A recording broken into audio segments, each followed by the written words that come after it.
All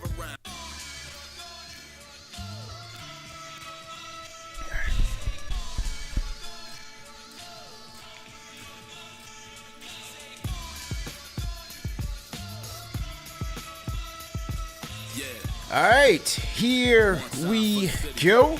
Salute to Knicks Nation on this Wednesday afternoon, lunchtime edition of KFTV Live. And with that, we are just 1 week away from the 2025-2026 New York Knickerbockers season campaign, the most anticipated in the last 30 years. Incredible, man. CB the Fanchise in the building. On the other side, we got our guy, Tommy Beer, with the What's on Tap with Tommy Beer newsletter. You could also catch him on social media, on Twitter, at Tommy Beer. Also part of the Knicks Twitter champions, man. We got the championship trophy back here, as you already know. But anyway, on this show, hey, man, decisions have to be made. Knicks have a critical decision to make with the final roster spot. We're going to get into that. Also, as it relates to the bench, Gershon Yabusele. You know, Mike Brown talking about some of Yabusele's struggles. Talking about how he gets on tap, back on track. And Mark Cuban and Pablo Torre at it again, this time drawing Jalen Brunson into the fire. We're going to talk about that on this edition of Worst Take, man. So lock in, hit the like button, hit the share button, and subscribe to the channel. All right, man. Tommy, how we feeling, man? 1 week away, man.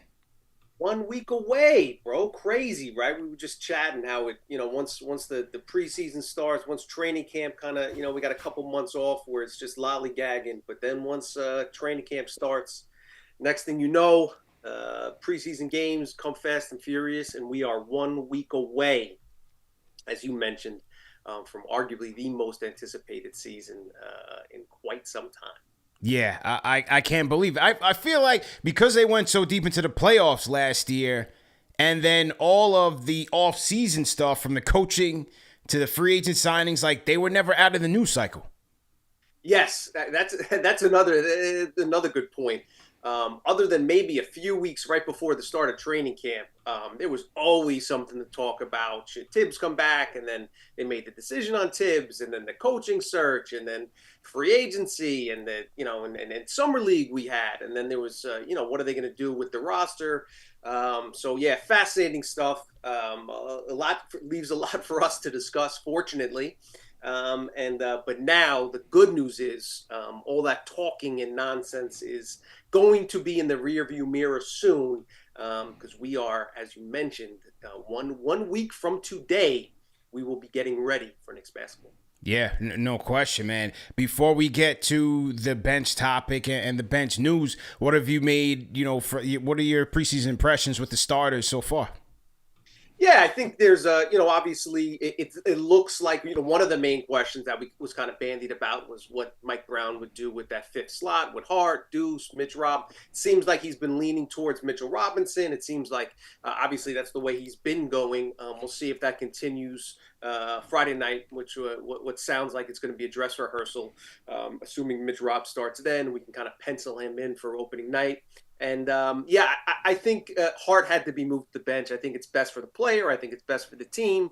And so the question then becomes Deuce or Robinson.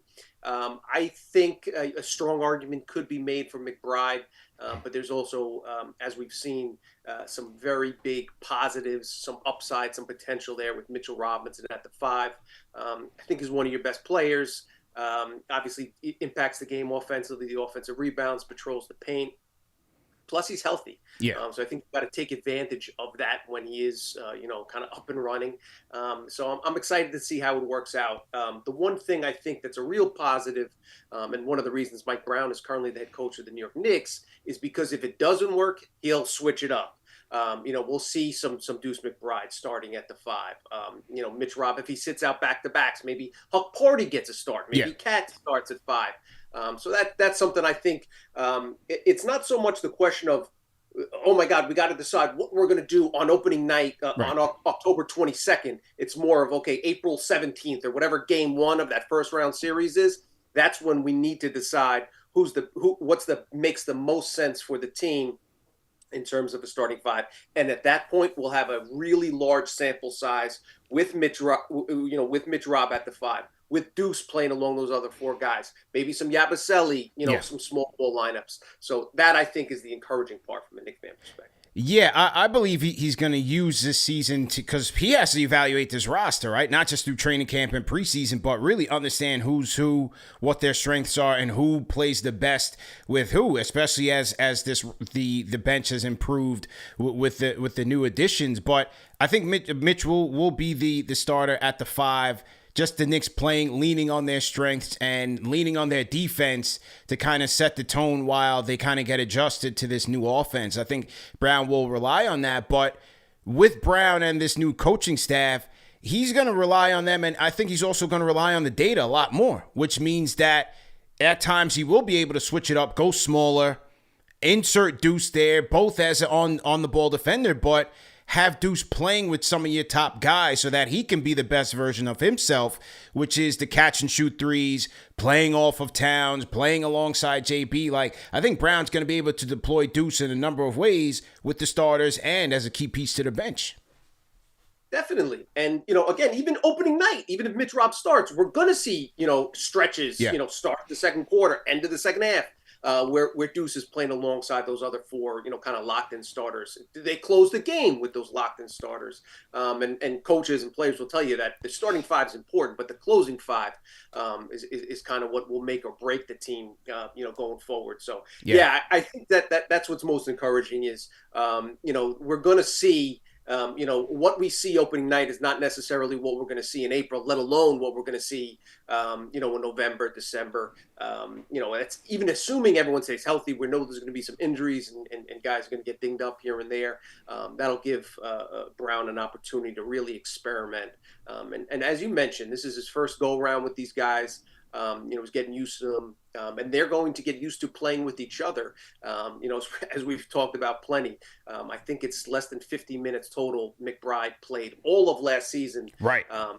With those other four. So we really don't know what that's going to look like, and fortunately, we're going to get a taste of it shortly. Yeah, and you mentioned one other player who could be, play an increased bench role. That's Ariel Hukporti. And speaking of which, shout out to Jason Benjamin in the chat. He sends a super chat, and he says Hukporti needs to play with that bench unit, in my opinion. I think he will. I think they're going to lean into Hukporti with his size.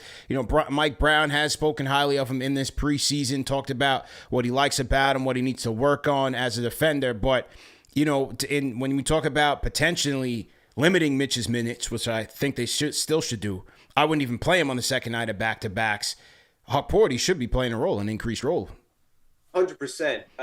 He's proven that he deserves minutes. It's gonna be difficult at times which is a rare thing that we've been able to say for the Knicks these past decades. But they have too many talented players at this point, so it's going to be difficult for him to find time. But you mentioned second night of back-to-backs. I think Hukporti has earned the right. He's earned some rotation minutes. Plus, he does a lot. As a big of what Mike Brown likes. He runs the floor well, stays vertical defensively. He's going to set some screens, can roll to the basket, can finish at the rim. The benefit of kind of sliding in Hukporti for Mitch Rob is they do a lot of the same stuff. They're similar in a lot of respects. So it's not like going from Mitch Rob to Yabusele or taking out Mitchell Robinson and putting in Deuce McBride, where you kind of have to restructure and reorganize the offense and the defense with Hukporti back there as the back line, protecting the rim, finishing lobs. He has that rare combination of size and athleticism that kind of rivals Mitch Rob in some ways, closest proximity to Mitchell Robinson on the Knicks roster. So, like I said, let's use this regular season to learn. And I think that's one of the things we'll learn is Ariel Hukporti capable of handling significant minutes here and there. Again, knock on wood, everyone stays healthy. But at times he's going to get an opportunity to prove himself. And Kenny, is he a viable backup big in today's NBA? Yeah, true story, man. Shout out to Bronx Guard in the chat. Just joined the Fanchise channel members, man. Everybody at Bronx Guard in the chat, and welcome them to the KFTV fan. Now, Tommy, as it relates to the bench, Saturday, 5 p.m., the Knicks have to make a critical decision on their final roster spot or roster spots. and make a trade if they indeed want to keep Shamet and Brogdon. Now, they also brought in Garrison Matthews to be part of the training camp battle. Garrison Matthews said, hey, man, I'm here to get the spot. I'm not going to the G League. Forget that Exhibit 10 stuff. And then you have, the trade prospects of who they would need to get rid of. Well, first off, what do you want them to do between those three guys? Shamet, Brogdon, Matthews, what do you think? Yeah, so it sounds like, reading the tea leaves that they're leaning towards making a trade. At least that's been the kind of indications we've gotten over the last couple of weeks and even in the last few days or so. I'm of the opinion you keep just one of those guys. I don't feel the urgency. I don't find it necessary to trade either Kolek or Dadier. The thinking, I think Brogdon is the guy that you keep. Yeah. When healthy, he's on a veteran minimum contract, a backup point guard, really valuable. A lot of teams are looking for quality backup point guards. Campaign had his moments at times last year, but we saw him. He finished the season out of the rotation, and there's a reason for that. So if you can get a guy like Brogdon, former Sixth Man of the Year, former Rookie of the Year, Defensive Player of the Year in college. Just a couple years removed from averaging 20 points per game. From being the sixth man earlier, as a starter, early, 3, 4, 5 years ago was averaging 20 points a game. Really solid 3-point shooter. He just brings a lot to the table. Yeah. Experience, professionalism, veteran leadership, high IQ guy. He's not going to cause waves in the locker room. So if he's healthy, he belongs on the roster. He's, we've seen him play 4 games now. Didn't play particularly well in Monday's game when he had a chance to start. But the first 3 games, I thought he looked fluid. I thought he looked solid. Shot looks good. Moving well. So he's a guy you want to keep on the roster. My thinking in terms of what to do with that potential, do you trade one of the kids, clear out a roster spot, and then sign either Shamet or Matthews? I think you're a win now club, obviously, team with championship aspirations. So you can understand the thinking there. Very unlikely that Dadier and or Kolek cracks the rotation if everybody's healthy, which is understandable. But my thought process is it completely necessary to dump one of those kids now? Especially, it sounds like they'll maybe get a couple second-round picks for Dadier, maybe a second-rounder for Kolek.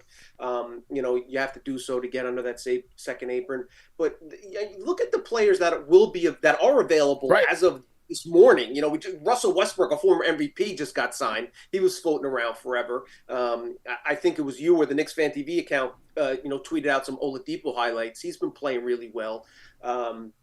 There's plenty of other guys. So not only will the Knicks have an opportunity should the situation arise where you really need excess depth, heaven forbid there's an injury to one of the starters or one of the key backups, one of the kind of 9 key rotation players, you'll be able to go out there and facilitate a move and bring a guy in. You can dump a Dadier at that point relatively easily. There's plenty of teams that are willing to take a flyer on a 6'9" wing with the size and strength and defensive capabilities that Dadier brings to the table. Ditto for Kolek. So my sense is keep the guys in-house, and should the situation arise, let's say the Knicks cut Garrison Matthews on Saturday or Landry Shamet. Is there going to be a feeding frenzy? Or teams going to be lining up to sign those guys? Right. Probably not. Eventually they'll probably find a home. Quality NBA players, great NBA shooters. I think it speaks to the incredible talent. I think with the proliferation of the basketball throughout the world, it's just really difficult to make the NBA. But my point is that if other teams aren't willing to, jump at these guys, they'll probably be floating around for a little while. If one of them gets signed, there'll be another similar type player. Maybe you settle for a Matt Ryan. We know guys from China will be available after the All-Star break in February. Lonnie Walker, for instance, signed late last season. And then you have some more flexibility under the second apron, maybe bringing 2 of those guys if you save that cap space until December, January, February. And my last point on this in terms of the value in keeping one of the youngsters is we're assuming, you may need one of those guys as kind of a sweetener in a trade at the deadline. Let's say you're trying to, make a move at the deadline in February. For whatever reason, Bridges is unhappy. Oh, there Giannis demands anything can happen. Obviously, we know this is the NBA, and there may be, and the Knicks obviously don't have much draft capital. So using one of those guys, maybe both of those guys, in addition to whatever draft capital you have left, may be the difference in adding a quality, seventh man, eighth man, ninth man. One of those guys get injured and one of those guys gets bumped up. You have to, kind of see what's out there at the deadline. So that's kind of my thinking is I don't see the rush for it. I prefer to hold on to the kids and buy yourself a little time. Yeah, I'm a bit leery to do that, especially when we're talking about back into the rotation guys who on a night-to-night basis might not play. And then you're getting older. You don't have that much young players, young talent, and your war chest is a little bit limited as a result of the Mikal Bridges trade. That's why I'm a little bit hesitant, especially with that back end of the rotation. But each of those guys, it's not. I don't know if it's an easy choice, man, because each of those guys have their strengths and they also have their weaknesses. Like I'm not too sure. I'm even really impressed with what Brogdon has done in the preseason. He looks a lot slower. Every time he gets to the basket, he's getting his stuff thrown. But is he conserving energy? Is he trying to pace himself, which I'd be okay with as well? But he's looked a big step slow to me in his preseason. Yeah, he's distributing the ball pretty well, but we definitely got to watch that. And then Gary Bird is knocking down shots like crazy. Like is Shamet such a sure thing?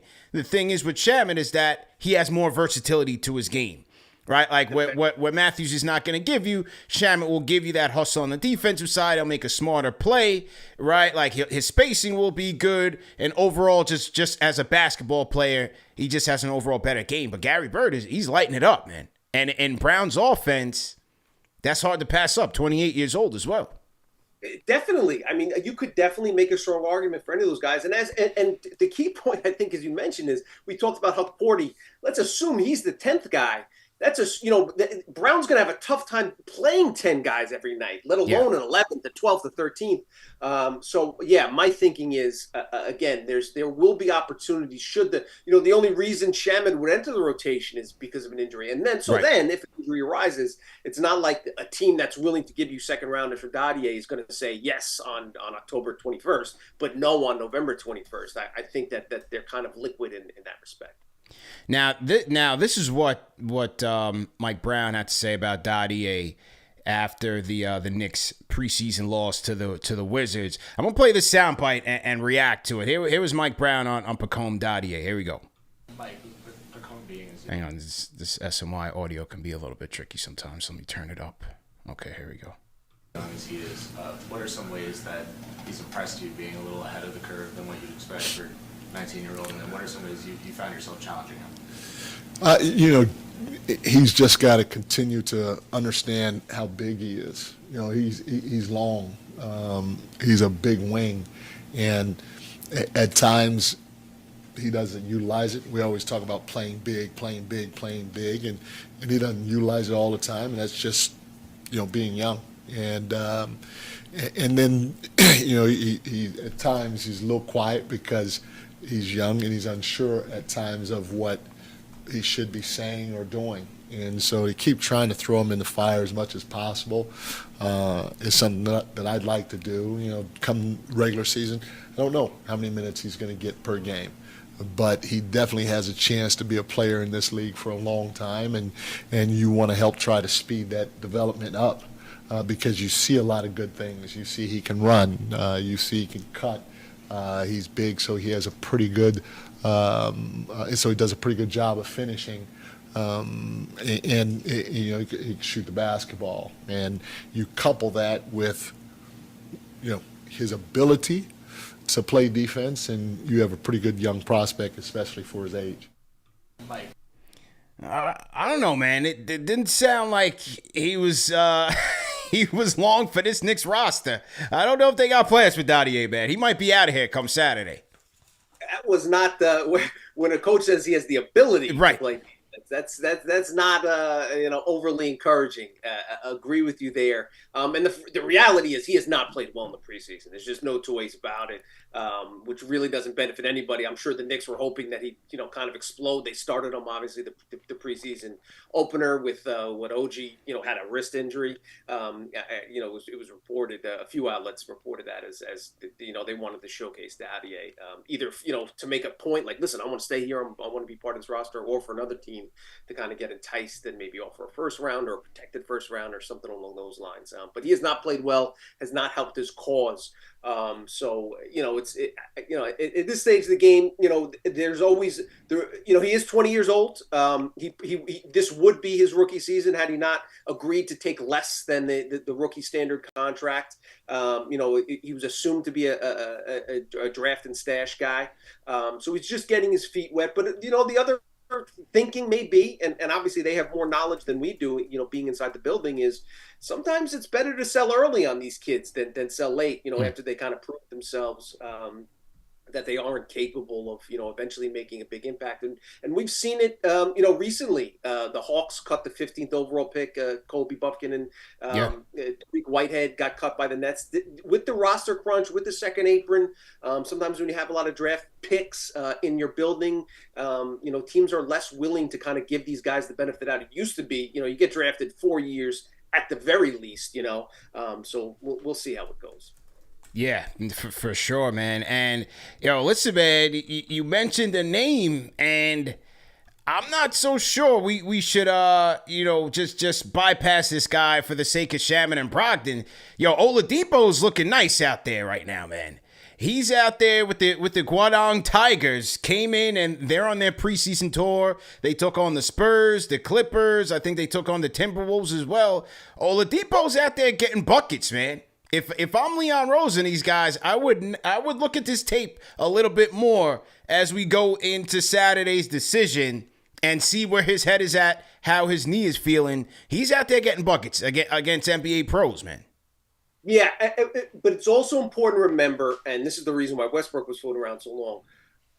I've had coaches tell me, you want the guy at the end of your bench to be good, but also be a good soldier. In other words, you don't want a guy thinking I should be in the game. Sometimes, that's why I think Shamet appeals to the coaching staff.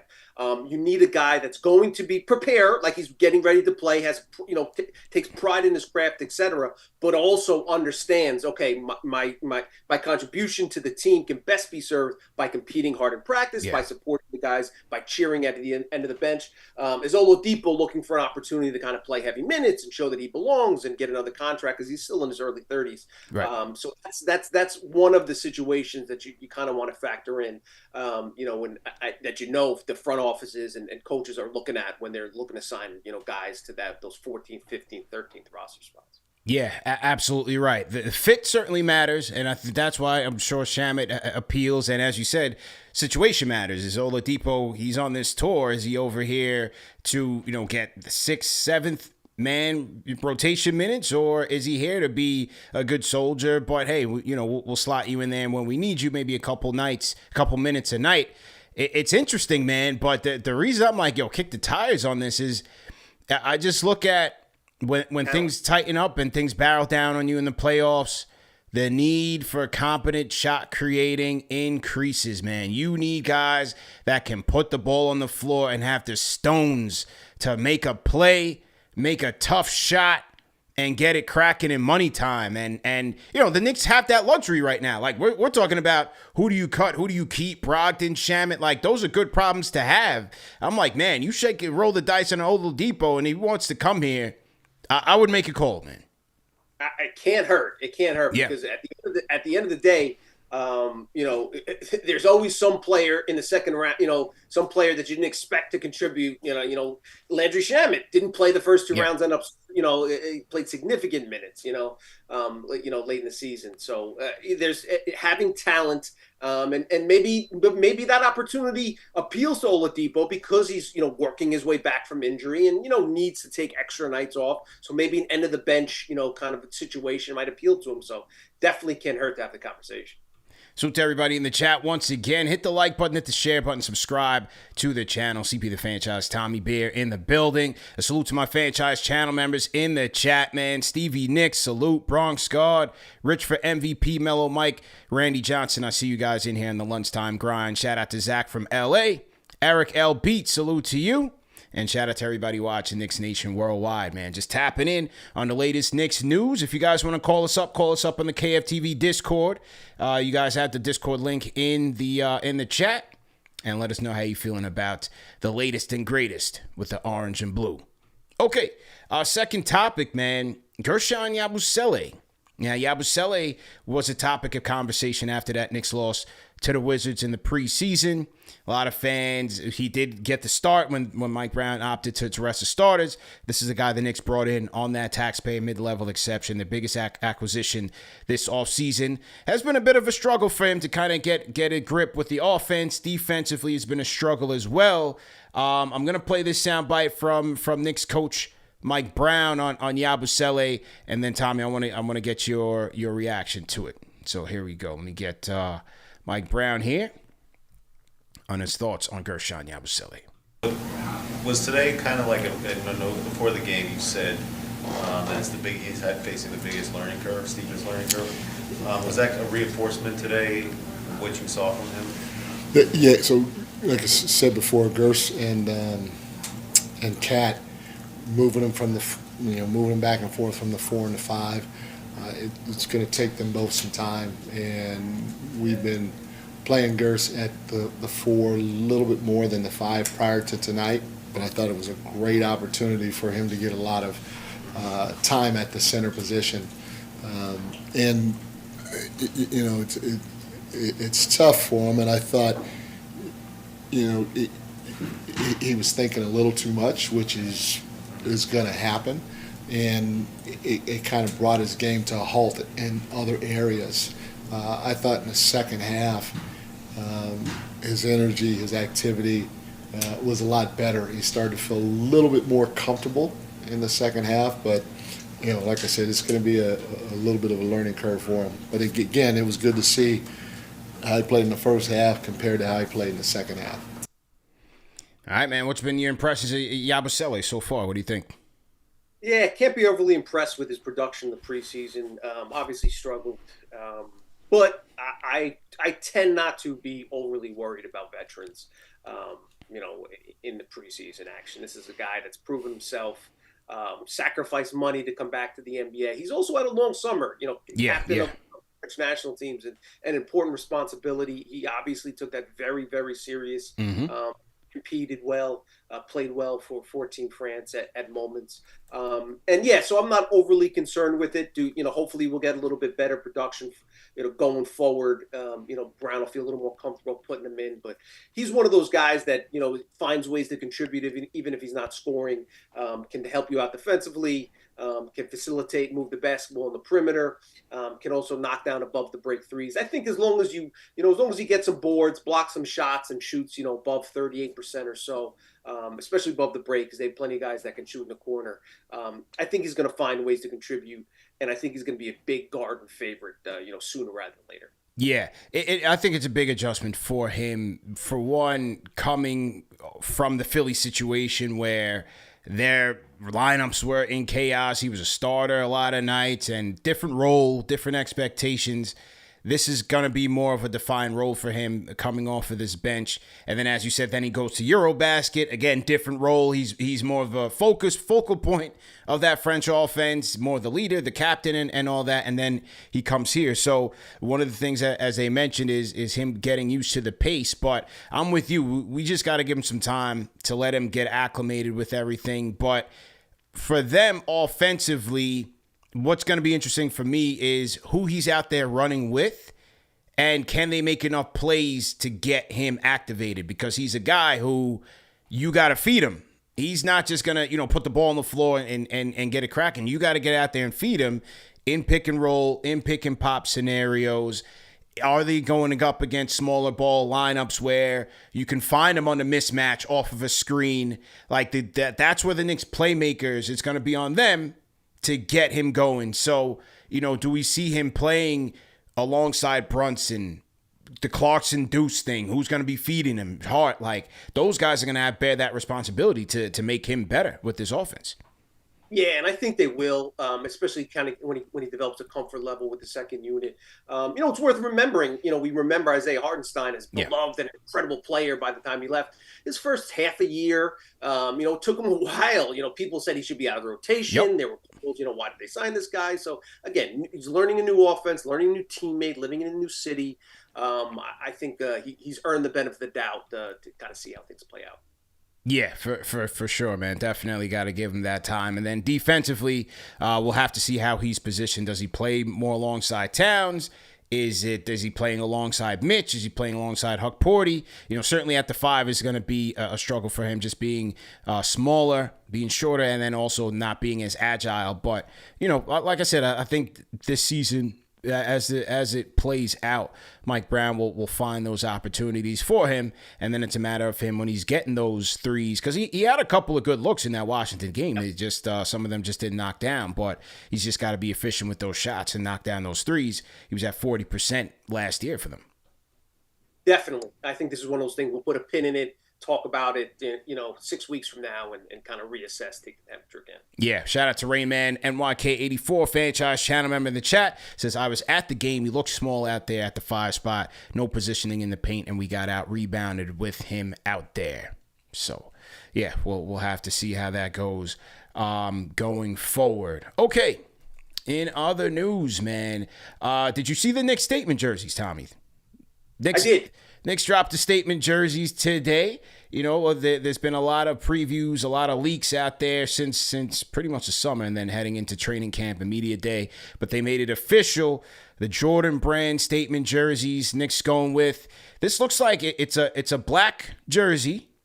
You got the MSG lights on the side, and then the orange New York with the orange number with a little blue outline.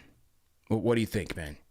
Yeah, I think it's all right. I'm not crazy about it. I prefer a little bit, more throwback, more retro stuff. Like I was just looking at, we mentioned the Knicks had that season opener event, and I took my little guy, and he actually grew out of the jersey that he wore last year. So I was on eBay. I put in a bid on a Marcus Camby. Nice. One of those blue orange with the black on the sides when they wore those in '99. Yeah.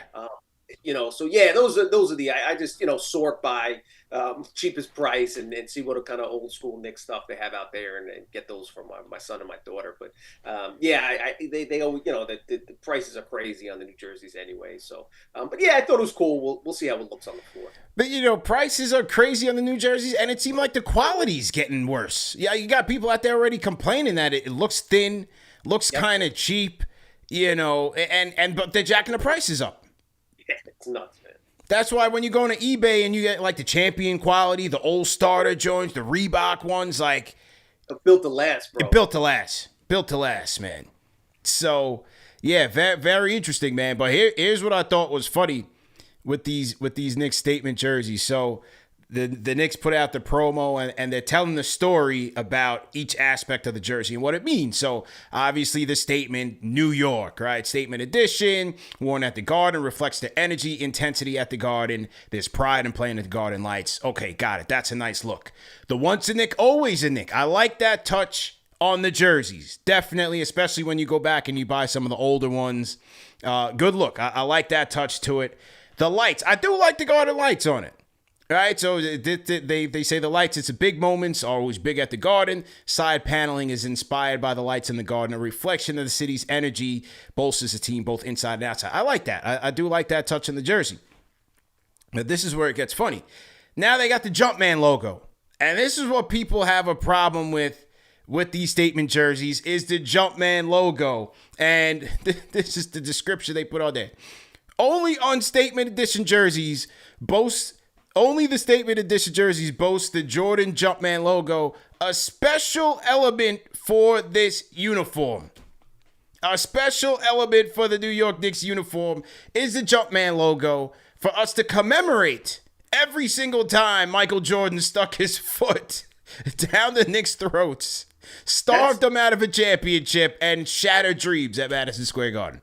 That's written by a PR or marketing person that just graduated from college, because anyone that had been tortured by Jordan in the 90s does not want to see Jumpman jumping over New York on a jersey, bro. That's tough. It's blasphemy, man. It's blasphemy. They should have applied for some sort of exception with this thing, man. But put tape over to something. It's crazy, man. So, that's what a lot of fans have issues with, especially when it comes to these jerseys. But overall, I like the color concept. I got to see it in person, but I don't know. I'm kind of feeling these, man. I do like the colors.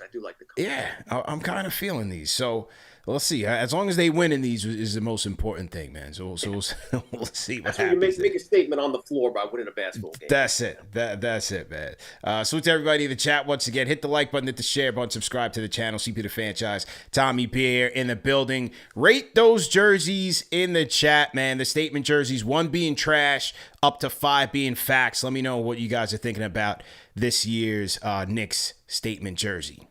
Stevie Nicks said in the chat, that's why it's so cheap, referring to the Jordan logo. It is crazy how the logo has pretty much evolved, man. You see like Michigan football, college football is in golf. It's kind of crazy. Baseball. The numbers that Jordan makes off that, they just dwarf his career earnings. I think it's something like 90% of the basketball shoe market is Jordan, then Nike, and then everything else is just, he has a stranglehold. But they put out quality product usually, so power to him. Yeah, man. Shout out to MJ, man. Absolutely. Okay, the last segment of the show, we got to get into Worst Take, man. This is your first time on Worst Take, so this is going to be a good one. And let me cue up the sound bite here. All right, man. This is another segment of Worst Take where we go around the NBA landscape, whether it's a sound bite, a blog post, a message from the group chat as it relates to the New York Knicks. You guys submit it. We will listen to it. We will react to it, and we will rate it. 1 being trash, all the way up to 5 being facts. So on this episode of Worst Take, Pablo Torre and Mark Cuban are at it again, man. Pablo Torre jumped on the scene this year. He's been around for a long time, respected journalist, but this year, claim to fame has been the Kawhi Leonard story, the cap circumvention with aspiration and the Clippers, a story that continues to evolve and the NBA now investigating.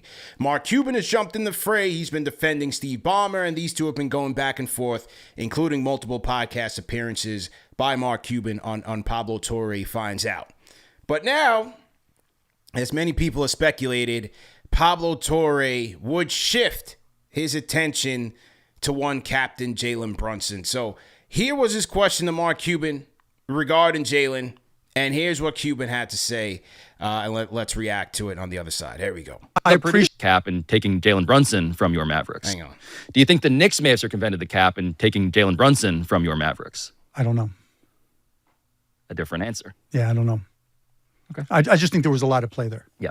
Do you think the Knicks should be worried about an upcoming episode of Mark Cuban Finds Out? That's behind me. More power to JB, more power to everything. Was I happy that they only got dinged for a second-round pick? No. No, it should have been far worse, but is what it is. All right, Tommy, man. Was he happy that they just got dinged a second-round pick? I don't even know where to start, man. I'll let you kick it off, man. What was your thoughts on this? So a couple things. One, if you had Worst Take as a segment back in 2022 when the Knicks originally signed Jalen Brunson, there were a lot of worst takes out there. You can cue the music, cue the clip. Walmart version of Fred VanVleet. He's going to be this generation's Eddie Curry.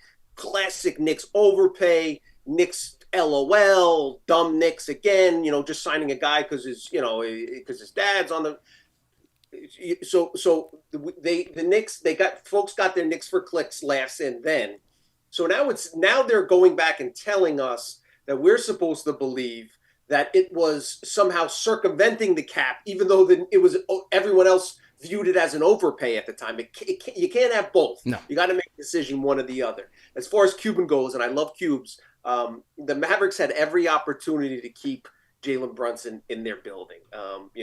According to Rick Brunson, Cuban has disputed it. According to Rick Brunson, they came to the team in February, said, listen, 4 for 55, we'll accept it. Let's move on. He wants to stay in Dallas.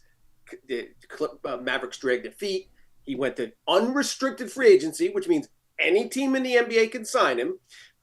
Nobody offered him close to what the Knicks did. The Mavericks purportedly made a low ball offer.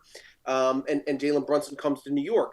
The Mavericks, again, any team in the NBA could have matched what the Knicks offered. It could have exceeded if they had cap space, including the Mavericks, who could have blown everyone out of the water in terms of what they could have offered because they had his bird rights.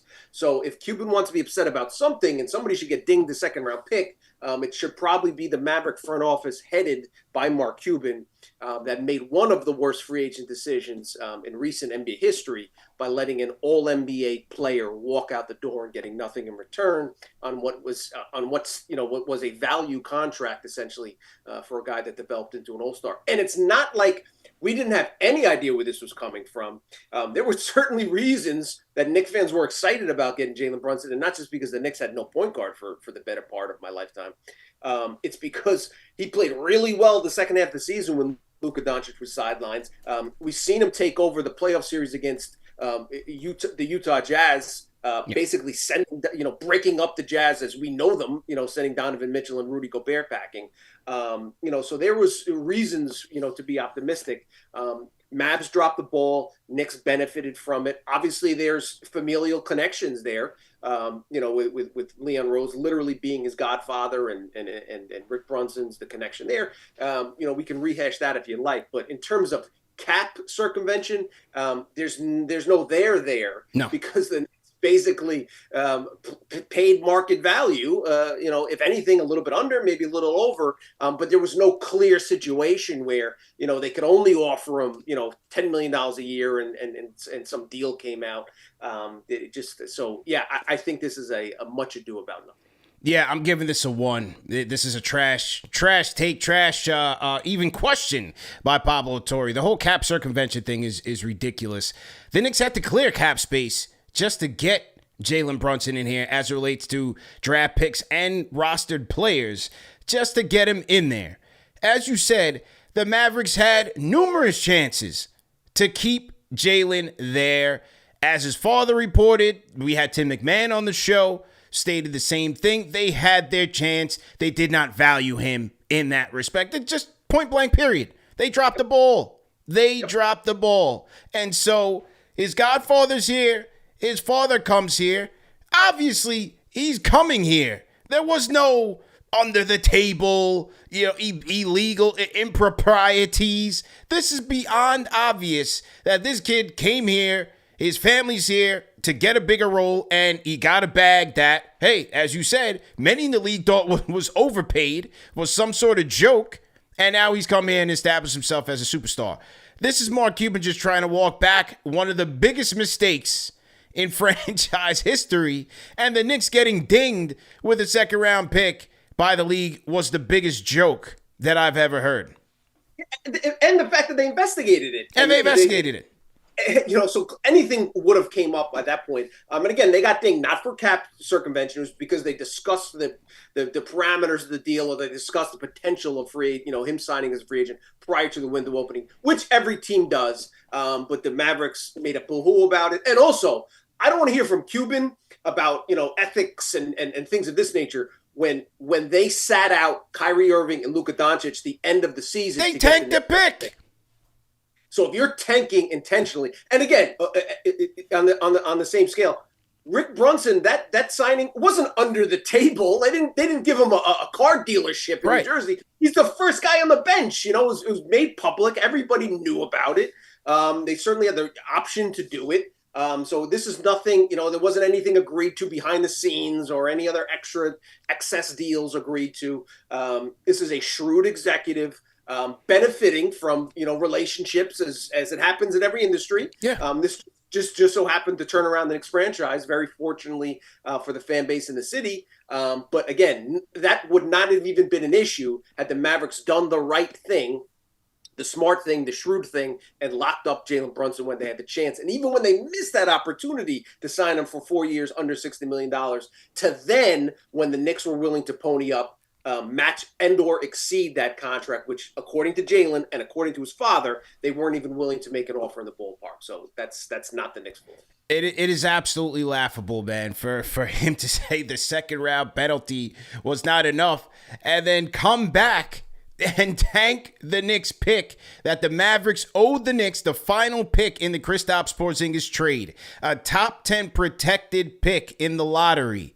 And they go out there, tank in the final games of the season. So they tank the games. They disrespect their shareholders. The people go there to watch Luka Doncic, pay good money to watch Luka Doncic, and he plays for 5 minutes.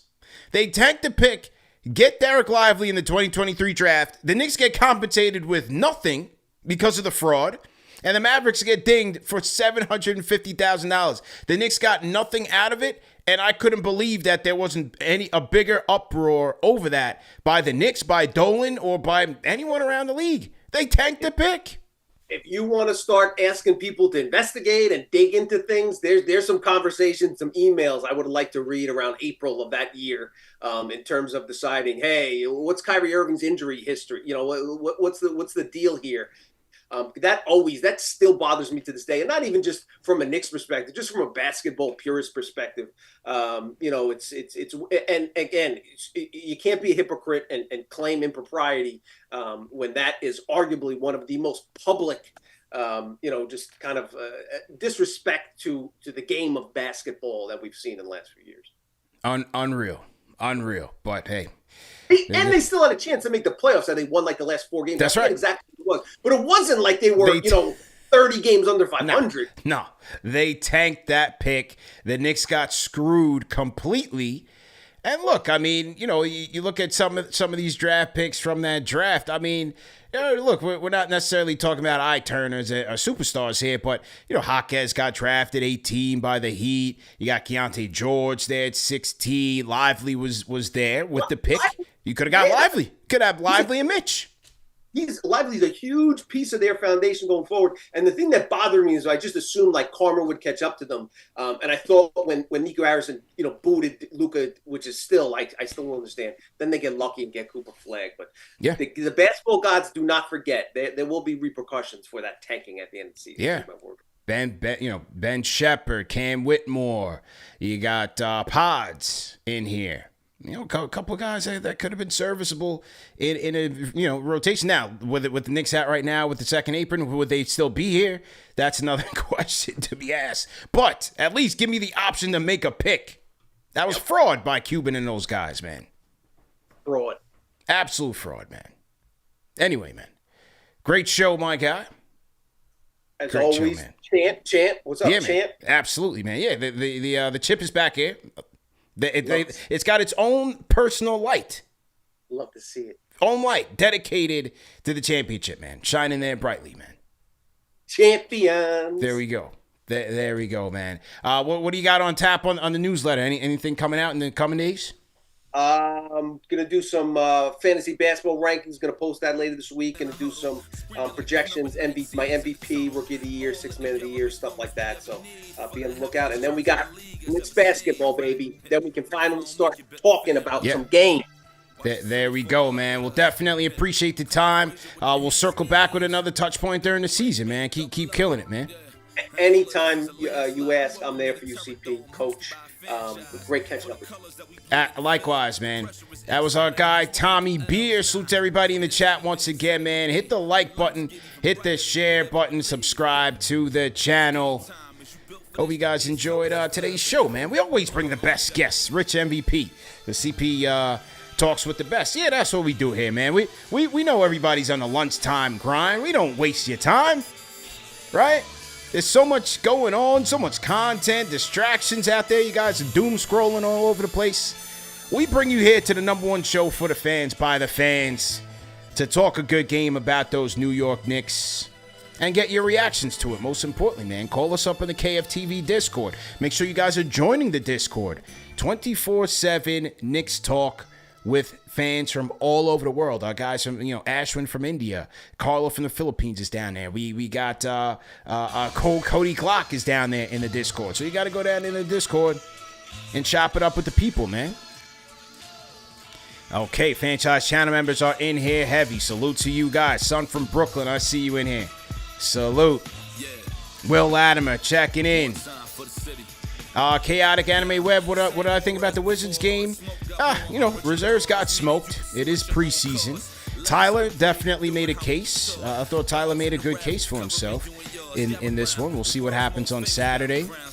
But Yabusele needs some work. Clarkson, he's giving you the Clarkson experience 3 games into the preseason. But it is what it is, man. Randy Johnson says you still can't join. Randy, email us or DM us on any platform, and we'll try to troubleshoot that for you. Okay, Stephen Gomez, I see you, man. See you down there in Miami. We'll see you guys down there. Remember, my 305 crew, we will be down there on the next Sunday. We'll be down there on the 26th, man. Knicks versus Heat, the pregame party, the pregame meetup. You know where it is, man. Black Market, Bayside, 401 Biscayne Boulevard. Tell them the Fanchise sent you. Get there early. Make sure you guys RSVP, KnicksFanTV.com. It's free, but you got to make sure you RSVP early. And if you're coming in a group and you want a reservation to get a table so you can get some eats, pregame eats, you're going to have to make a reservation, man, because we want to make sure that you guys get tables. It's going to be packed in there. We pack it out. It's us in there. It's a whole family show. Bring the kids. Bring everybody. And pull up early. Pull up early because it's a football Sunday and it's the Heat home opener as well. So I expect it to be a little bit more crowded, but always comfortable. Great service, great food. We pick the spots where we make sure you guys are good and comfortable and get your money's worth. So that's Black Market Bayside, Sunday, October 26th, Knicks versus Heat. As far as the watch parties for opening night, Knicks versus Cavs, as well as Knicks versus Celtics, we'll have an announcement about that coming up later on this evening. Those tickets will be available shortly on KnicksFanTV.com. Also, make sure you go into KnicksFanTV.com, get your merch before the season starts, get your hoodies, and all of that good stuff. All right? Make sure I didn't miss a super chat here. Okay. Let me shout out my guy here. Shout out to LD. Fanchise channel member says Cuban did the same with Steve Nash. He hates point guards. Yeah, you dropped the ball, bro.